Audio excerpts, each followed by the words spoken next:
Ashama harka fuunee kabajamtoota daawwattoota Giddaatuub arras waan ajaa'ibaa akkasumas sina ajaa'ibaa tokko qabatee isiniif dhiyaateeti kan jiru jechuudha. Yeroo akkasumas wantoota taateewwan ajaa'ibsiisoo dinqisiisoo akka quba qabaataniif odeeffannoon haaraa akkuma yeroo biroo qabatee isiniif dhufu arras odeeffannoo ajaa'ibaa tokko qabadhee isiniif dhufeen jira. Warreen YouTube kanaaf haarawaa taatan subscribe gochuudhaan akkasumas hiriyoota keessaniif qooduudhaan nu deeggaraa nu bira dhaabadhaa isiniin jenna.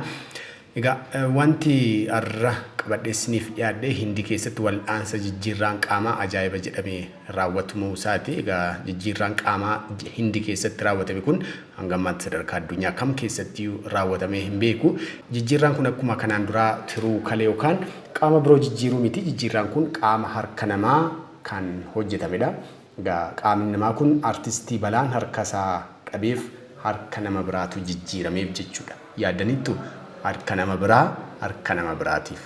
Dubartiin duraan itti gaafatamtuu mana barumsaa beekamaa kutaa kibba Hindii turte tokko ergan du'ee booda qaama koo namoota barbaadaniif kennaa jechuun waadaa seentee kan isheen turte. Haaluma kanaan tiruu ishee dabalatee qaamonni ishee biroos namoota barbaadaniif kennamanii akkasumas jijjiiramanii jiru jechuudha. Kana hunda gidduutti namni balaa baaburaan harka isaa lamaan dhabe tokkotu ture.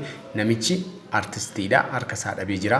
Harki isaa immoo akkaan isa barbaachisa ture. Ogeessa suura kaasu waan ta'eef harka isaa kana dhabuun namoota hedduu gaddisiise. Kana malees warreen hospitaala sana keessa hojjetan illee akkaan isaan gaddisiise.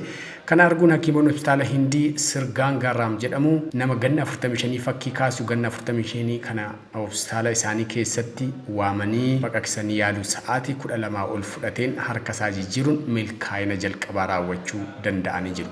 Abdii haaraa artistii kanaaf kennan akkasumas argannoo haaraa damee yaalaa biyyattii keessatti ajaa'iba jedhamee argamsiisuu danda'anii jiru. Doktoroonni kun baqaqsanii yaaluun kun baay'ee rakkisaa akka ta'ee fi ujummoo dhiigaa, maashaa fi narvii hunda harka arjoomtotaa fi harka fudhataa gidduutti walitti hidhuu kan of keessaa qabu ta'uu isaatiin yaala baay'ee walxaxaa ta'uu isaati kan himani. Amma artistichi fayyaa guutuu kan qabu yoo ta'u guyyoota muraasa dura hospitaala ba'uusaa Times Now gabaasee jira.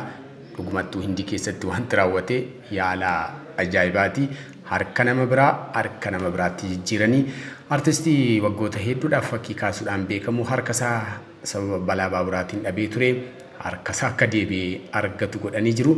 Sadarkaan teekinooloojii yaalli biyya Hindii irra ga'ee jiru namoota hedduutiif ajaa'iba jedhamee jira.